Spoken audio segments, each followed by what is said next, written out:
రంగారెడ్డి జిల్లా శంకరపల్లి మండలం మహాలింగాపురంలో cement bricks కంపెనీలో క్రేన్ కూలీ ఒకరు మృతి చెందారు. మరిన్ని వివరాలు మా ప్రతినిధి నాగార్జున అడిగి తెలుసుకుందాం.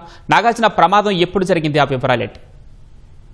సుమారు 5:30 గంటల ప్రాంతంలో ఈ ప్రమాదం జరిగినట్టుగా మనకు తెలుస్తుంది. కార్మికులంతా కూడా అక్కడ పనిచేస్తున్న టైంలో ఒకసారిగా ఆ క్రేన్ విరిగి ఆ షెడ్ మీద పడింది. కింద ఉన్న వాళ్ళంతా కూడా పనిచేస్తున్న వాళ్ళంతా కూడా ఒకసారిగా భయభ్రాంతికి గురయ్యారు. అక్కడి నుంచి పరుగులు తీశారు. సో అందులో 11 మంది, మొత్తం ఘటన జరిగిన సమయంలో 14 మంది అక్కడ బ్రిక్ కంపెనీలో పనిచేస్తున్నట్టుగా తెలుస్తుంది. సో ఆ ప్రమాదం జరిగిన సమయంలో మొత్తం 11 మంది అక్కడి నుంచి బయటికి వచ్చారు.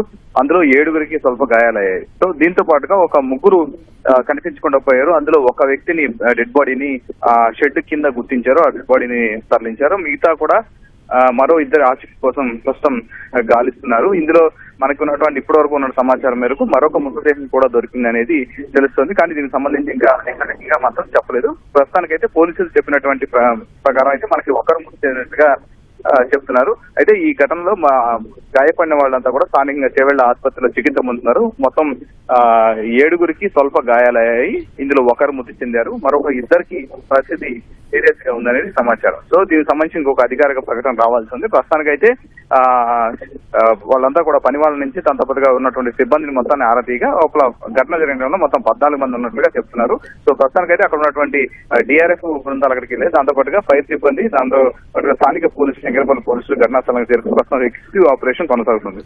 అయితే నాగార్జున, గాయపడిన వారు కావచ్చు, మృతి చెందిన వారు కావచ్చు, ఏ ప్రాంతానికి చెందిన వారి కుటుంబ సభ్యులకు సమాచారం అందించారా ఏంటి? వీళ్ళంతా కూడా ఉత్తరాది రాష్ట్రాలకు చెందిన వాళ్ళుగా తెలుస్తుంది. కొంతమంది ఉత్తరప్రదేశ్, బీహార్ కు సంబంధించిన రాష్ట్రాల వాళ్ళు ఉన్నారు. వాళ్ళంతా కూడా పూర్తి వివరాలు ఇంకా మనకి తెలియరాలేదు. వాళ్ళందరినీ ప్రస్తుతానికైతే పోలీసులు అందరూ రెస్క్యూ చేసి అక్కడి నుంచి ఆసుపత్రికి తరలించారు. చికిత్స అందించడానికి ప్రయత్నం చేశారు.